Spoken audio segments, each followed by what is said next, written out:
familiar and overwhelmingly warm. This oneness form I hold now.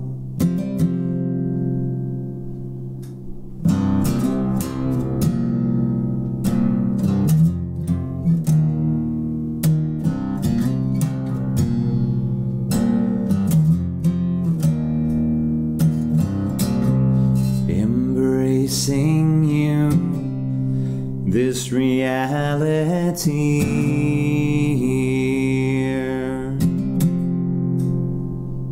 this oneness form I hold now. Wide-eyed and hopeful,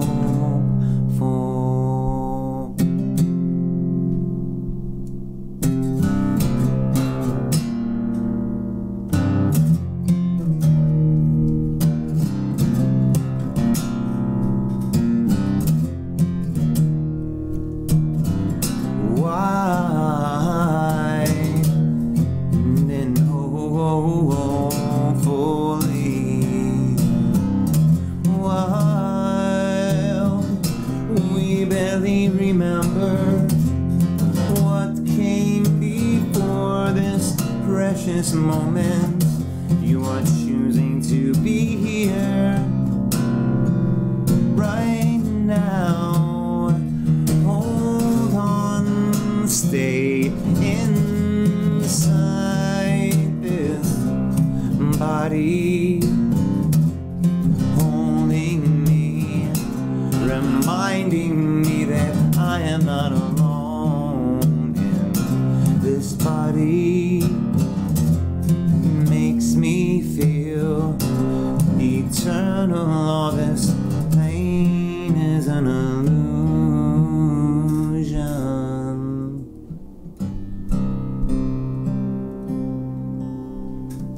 That was great. We're sitting down with Russell Wayne, and Russell Wayne is, I guess you say a local performer, or would you go beyond that? How would you describe yourself? I don't know. I'm a performer, and I'll play any place, anytime, anywhere. And there's a wide variety, or as they would say now, genre music styles too, right? Yeah, I mean, I love it all. So, and I know that you can't really pile it all into one night with a lot of people because you're going to hit such a wide dynamic. So, I like to give people what they want within that genre. And now, in that piece you just got done playing us from. That's from 10,000 Days Tool. Okay. And there's a two-song, first part's called Parable. Okay. And then there's Parabola, and this is the first part of it. It's kind of a, I guess you would call it a B-side Tool song. So, and it's I like the message in it, because you're really just, anybody that's out there watching, I mean, thank you for being here. You chose this moment in time. That's why I picked that first song. So that's cool. I mean, another thing is, but yeah, Tool, it's a band I've heard a lot about. I was at a Tool concert like we're promoting today. You're going to be doing another one very soon. It could be October 19th there at the Machine Shop. Yep. And so we got the poster up there. But that's one band I really don't have a great deal of familiarity. But you do a lot of the Toolology is like a tribute thing for Tool, and then there's also you do the tribute shows for Pink Floyd as well, right? Yeah. Yeah. So I mean, it's like that's right there. There's like I don't know. I don't see there's a lot of similarities between the two bands other than they play guitars. You don't? Okay. No, I really don't. I mean, I like Pink Floyd. I grew up with Pink Floyd. Okay. I mean, it's like more familiarity. It's more like it was like the soundtrack of junior high and high school for me. Like I think The Wall came out when I was in high school, and that became almost like anthems for like a lot of people. Sure. And so, but Tools came out much later. I mean, they started in the '90s, correct? Right. So they were formed. So I was already out of school. Did my if I ever had a rebellious stage, but Pink Floyd always kind of resonated, especially songs from the Wall. I mean. That's kids now still know that stuff, But Tool's a great band though. From what I've heard, a lot of they have a huge following, and they also have a huge following for people who are doing the tributes, like you are doing. It's really cool because we started doing the Toolology thing in 2007. I did the first show, and I actually used to have long hair. I don't know if you remember that, but I had, I mean, down to my butt, I had hair, and it started going bald up here a little bit. So I'm, you know, we wanted to do the Tool tribute show. I'm like, you know what, guys, I'm gonna shave my head. I'm gonna shave my head at this next show. So I donated a big old long ponytail to Locks of Love, and then I shaved my head and I pretended I was Maynard for the night, and it got over so well with the people. And we opened up with our crop circle stuff, which was our original stuff. And it was just really cool. I mean, people came out because Tool doesn't play that much. You know, they don't come out with very many albums. So it's like a whole bunch of starving people starving for the music, and we're just as big of fans as anybody else out there. So it's just a cool feeling, you know. It's like you're a fan, but you're playing the music. Right. So, and that's kind of a burden. I would say that's kind of a real kind of you're taking a burden on yourself because you love the band. You don't want to do it injustice by misperforming or not performing it to the standards that they would be approving of. I mean, that's kind of. Did you ever have anybody who from the band come back with anything that they heard from your stuff? You know, GT, my bass player, he. We put a video up on YouTube. I think it was. I want to say it was 46 and 2.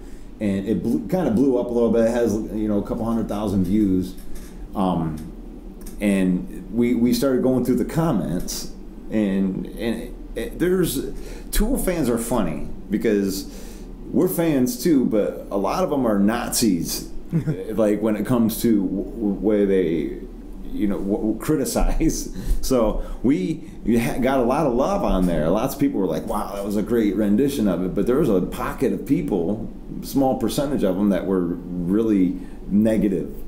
And GT took it on himself for a while to go. And one of the things was GT plays a finger slap style bass, and Justin Chancellor plays pick when he's doing his bass playing, and he took a lot of flack for that because he slapped. He goes, "There ain't no slap bass in Tool," and it's like there is in my Tool tribute. But Justin Chancellor actually reached out on one of those comments and like thanked him for going and learning the song, and it was just. And then they ended up having an email conversation with each other, and you know, it's all about spreading the love of music. You know, it doesn't matter. You know. Back in the day, they had, you know, Beethoven and Mozart. I mean, those were the rock stars. They went out there. They didn't know that that's what they were going to be. Right. They just went out there for the love of the music. And that was, I don't know, that's an important message that was in his message. So I thought that was pretty cool. And that's pretty, I mean, I've sort of heard of the fans being far more judgmental about tribute bands or people who are doing the covers of the you know, some famous band stuff. I have heard the band members themselves come to the defense of the cover band. They say, well, come on, knock it off. I mean, well, they're bigger fans than you are. Right. I mean, you like the music, you like it enough to listen to it, but we like it enough to learn it. Now that's hard. I mean, you know?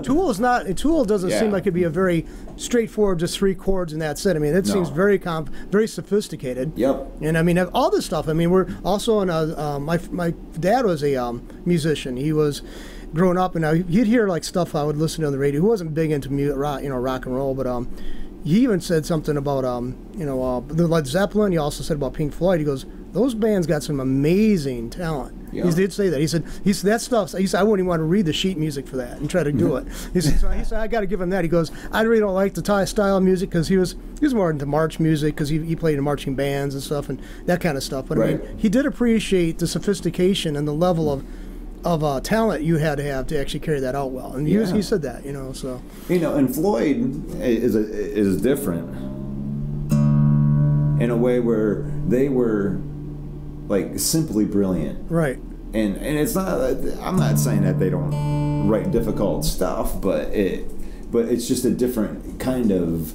There's repeating in it a lot. It's more of a straightforward lyric in your face kind of group. Well, see, some bands are more lyrical, and then the other bands are more driven by the accomplishment of the music itself. I mean, so I definitely think that the lyrics of Pink Floyd, coming to my mind, I can hear them in my head when I start talking about the song. I mean, it does seem that it's lyric driven rather than just just like the mechanics of the music, and I think that's kind of cool. I mean, that makes it more memorable, probably. And I think that's why it made him so popular. Right. Yeah, the lyrics had to stick. the music for the time when it came out, if you looked at what was happening in history during that time, you would see that the reflection of what they were writing about was like right parallel with what was going on at the time too. You know. Yeah. But you want to hear another one? Yeah, sure. Go ahead. You figure you say you like the Wall, so. Right.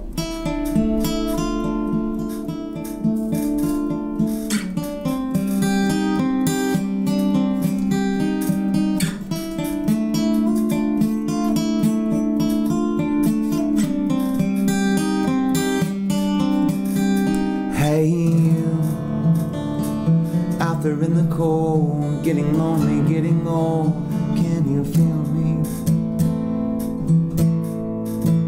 Hey, you, standing in the aisle with itchy feet and faded smiles, can you feel me? Hey, you, we didn't help them to carry the love.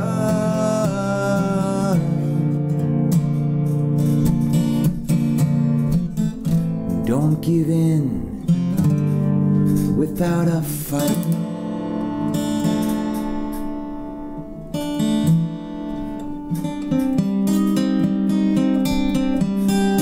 Hey, you, out there on your own, always doing what you're told, won't you touch me? Hey, with your ear against the wall, waiting for someone to call out, oh, won't you touch me? Hey, you, would you help me to carry the stone?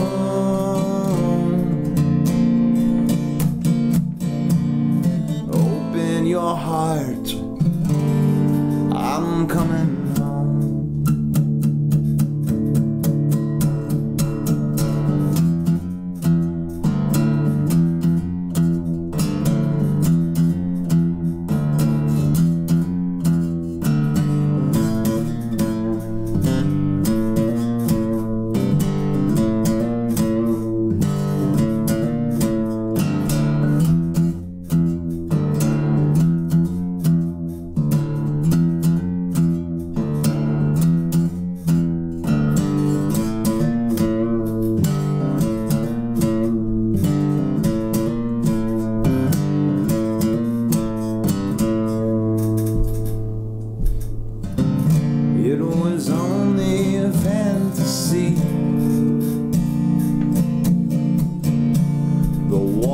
So high as you can see, no matter how he tried, it could not break free. Then the worms ate into his brain.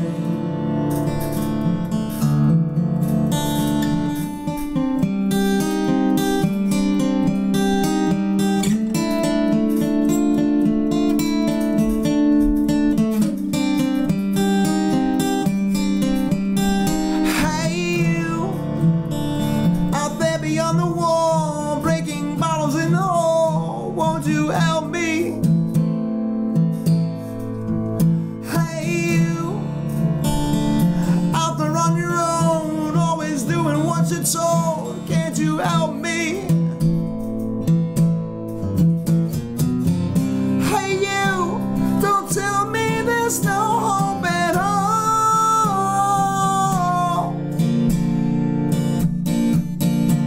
Together we stand, divided we fall, we fall, we fall, we fall, we fall.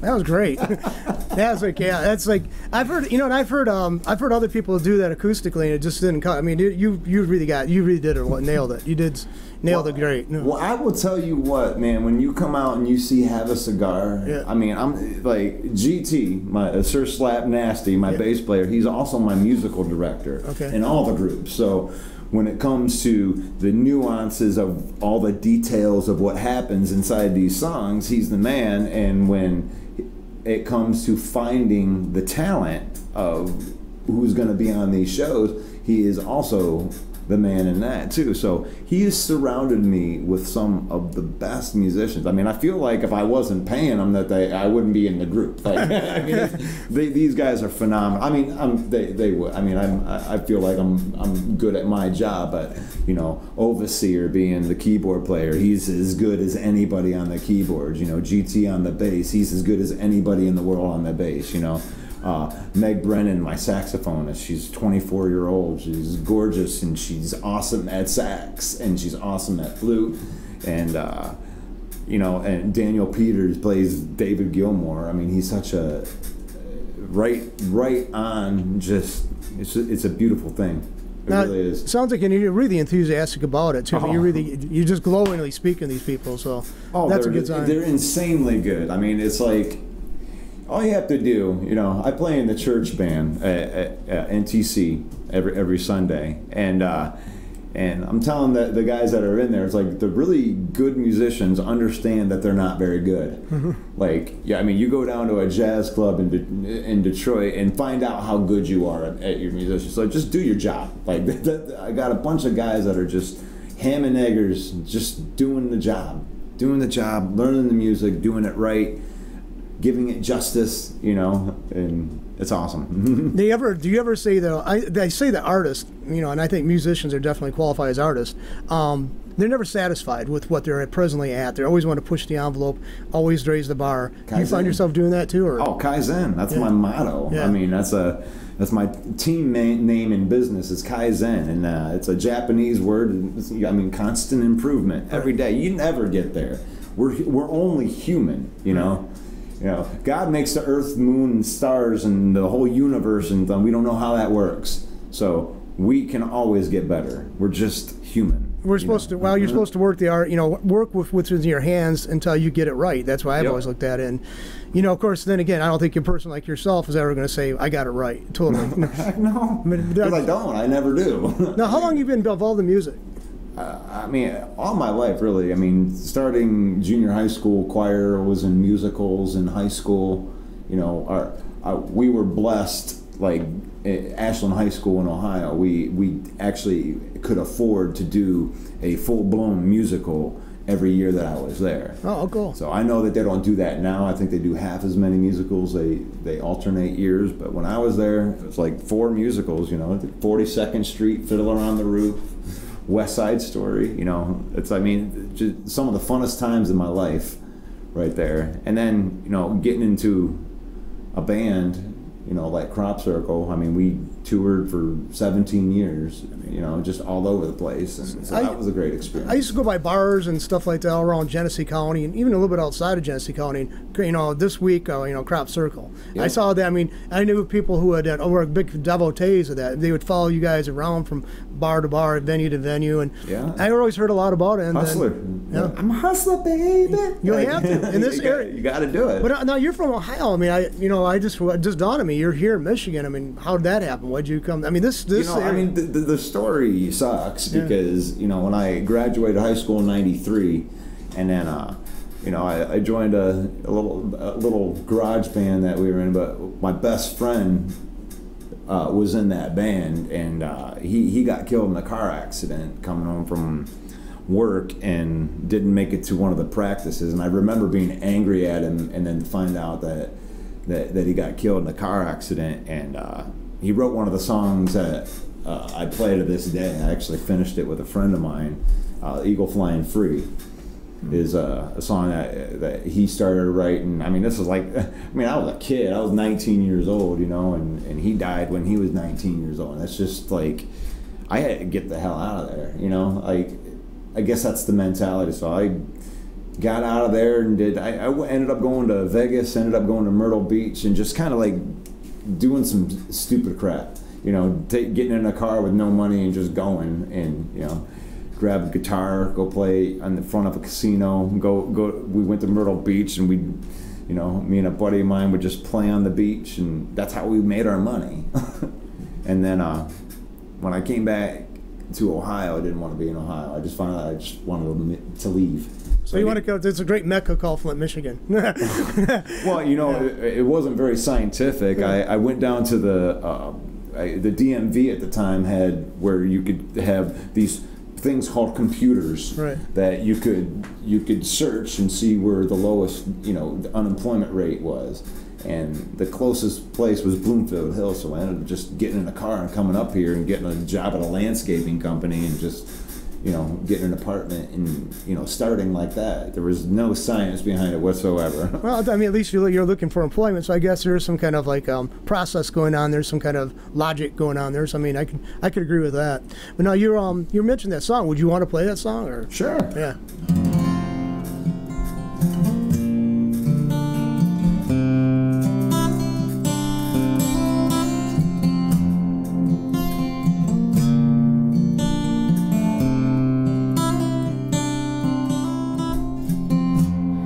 Lived a hard life, can't you see?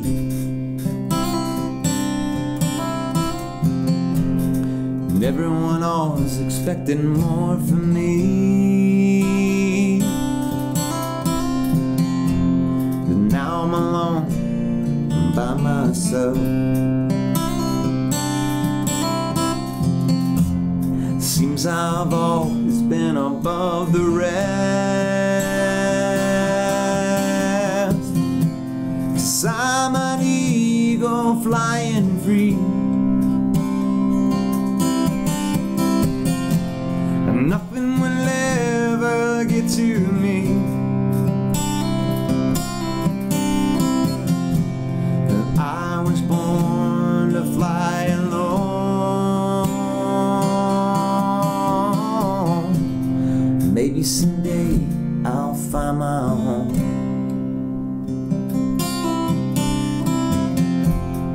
Every day there's a different face, in another town and another place. Will I ever find my way back?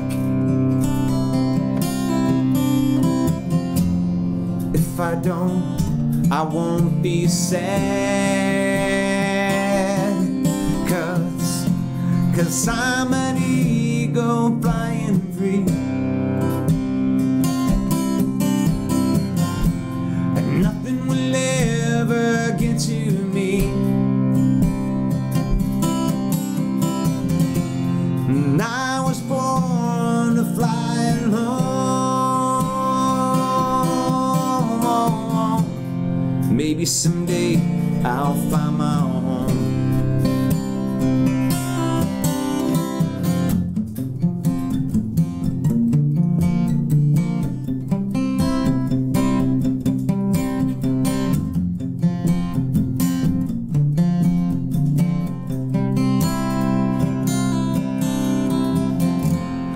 Now the times, they've seemed to change. When my whole life seems so damn strange. Don't worry about me when I'm gone, and find the strength to carry on. 'Cause I'm an eagle flying free, nothing will ever get to me. 'Cause I was born to fly alone. Maybe someday I'll find my home. Maybe someday I'll find my home. Maybe someday I'll find my home. That's a poignant song. Thank you, man. Yeah, that one's been in the. I've always kept that song with me because, I don't know. It's a bad memory, but it's but it's a good way to remember him. Right, and it's like, and he wrote that, right? Your friend wrote that, right? Well, he wrote the first 2 verses of it, and then a friend of mine and myself, we finished it because he didn't finish. I mean, it was it's unfinished. I mean, and that's like his life, you know. You know, he was such a cool dude. Like, his name was Bobby Davis, and the funny thing was when he would play guitar, he loved Axl Rose, so every time that he would sing the song, it would be like Axl Rose singing. So he'd be like, "I lived a hard life, here you see," and he was he was an okay singer, but he tried too hard to be Axl Rose, when he was here. But it was just, just being able to take that song and just remember him by it. I mean, that's, we had so many good times. We were drinking underage. We were just, we just. But see, I always thought that Bruce Springsteen tried to do hard to sound like Bob Dylan. Yeah. I've got blasted from Springsteen fans. I like some of his stuff, but his earlier stuff, to me, it was like parodying, Bob Dylan. Right. I mean, just he tried the inflections in his voice and all that stuff. I mean, he sounded just, that's what I thought he was going for. That's probably what it was when he cites him as his big influence. Sure, so. It's like, it doesn't really matter what in this business, it's like, it absolutely does matter what people think, but if you worry about what people think, then you'll never get anything. Exactly. I mean, you got to put yourself out there. You got to have guts. I mean, I always admire that, because you got to have, I don't know the expression, you got to believe in yourself. I basically think most of the entertainers I've talked to and people who are performers, I don't know if they really believe in themselves. They are so caught up in themselves, they're willing to push aside the objections of others to do what they want to do. Right. Yeah. So I don't know if they. I like that. That's that. Really, it is. It's like it's not that you don't believe in yourself, or that you do believe in yourself. It's like you believe in the plan of what your plan is. Right. So if I say that I want to do a bunch of Tool music, my idea, the plan is to put the best Tool show, like as if I was trying to be this band or whatever. Like, you're trying to figure out what their mindset is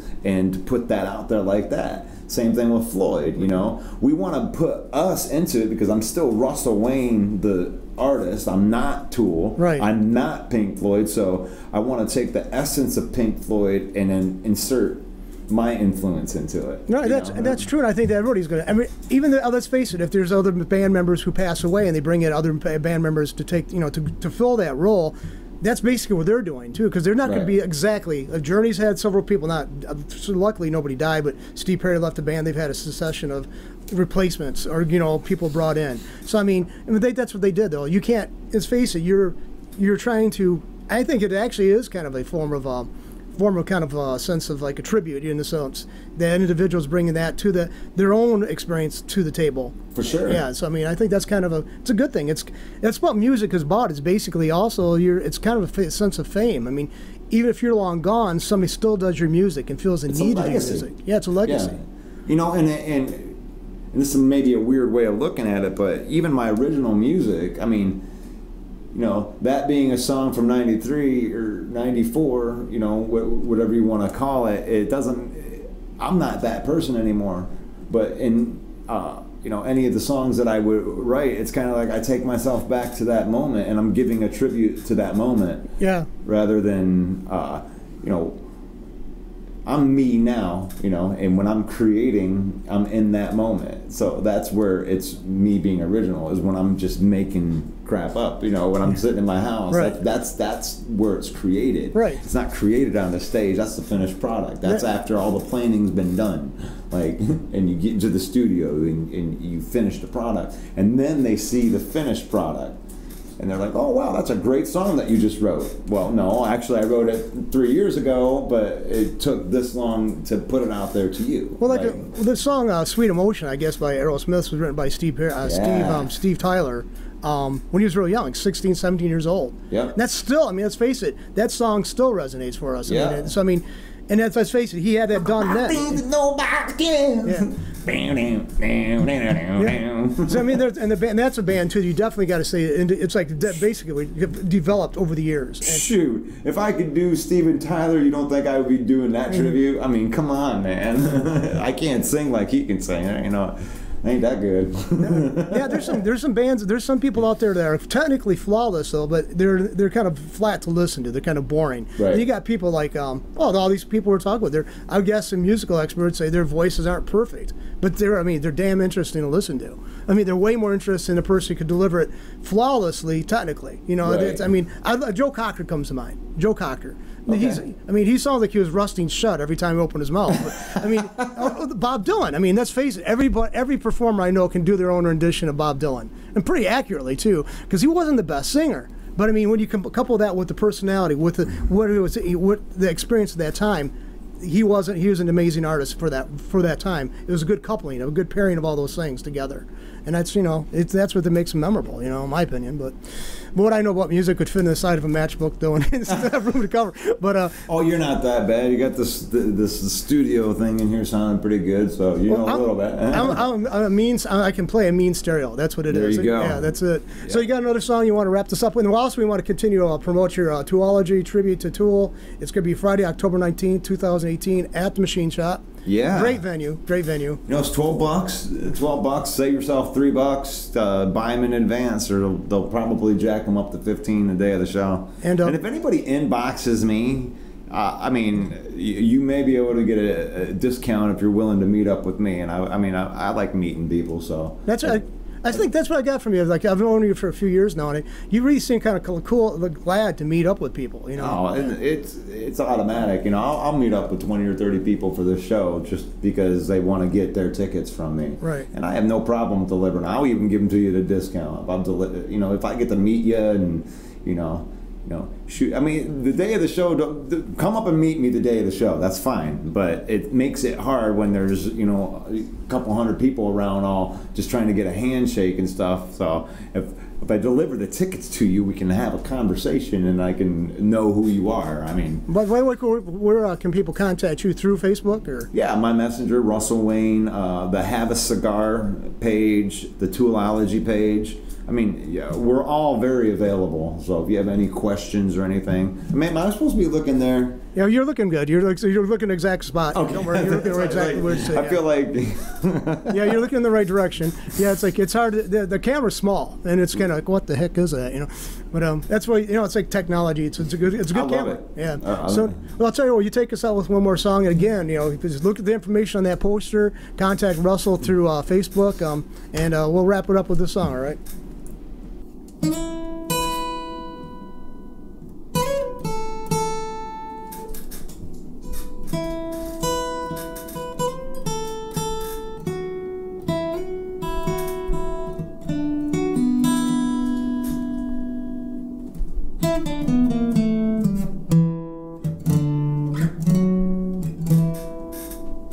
My child arrived just the other day.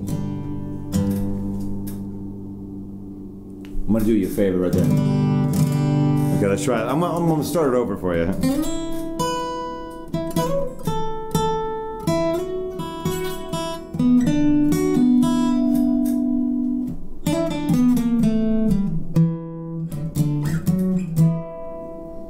My child arrived just the other day.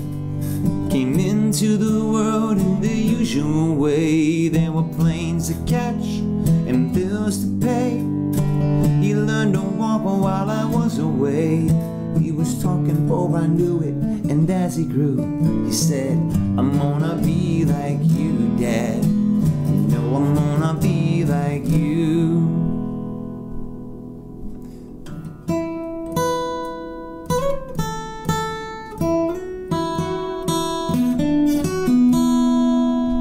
My son turned 10 just the other day. He said, thanks for the ball, Dad, come on, let's play. Can you teach me to throw? I say, not today, I got a lot to do. He said, that's okay.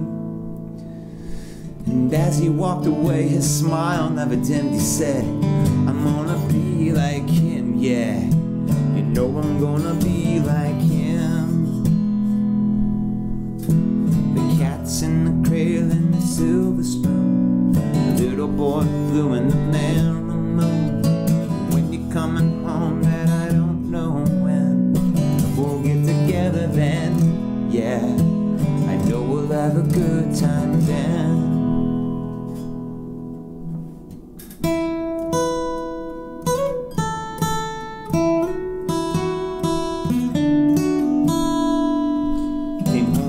College just the other day, looked so much like a man. I just had to say, son, I'm proud of you. Can we sit for a while? He shook his head, then he said with a smile, would I really like that? Is to borrow the car keys. I see you later, can I have them please? The cat's in the cradle and the silver spoon, little boy blue and the man on the moon. Coming home, Dad, I don't know when we'll get together then. Yeah, I know we'll have a good time then. I've long since retired and my son's moved away. He called me up just the other day. He said, I'd like to see you if you don't mind. I said, I'd love to, Dad, if I could find the time. Oh, this new job's a hassle, the kids have a flu, but it's sure nice talking to you, Dad. It's sure nice talking to you. And as he hung up the phone, it occurred to me, my boy was just like me. He'd grown up just like me. The cat's in the cradle and the silver spoon, little boy in blue and the man on the moon. When you're coming home, that I don't know when we'll get together then. Yeah, I know we'll have a good time then. Yeah, I know we'll have a good time then. Yeah, I know we'll have a good time then.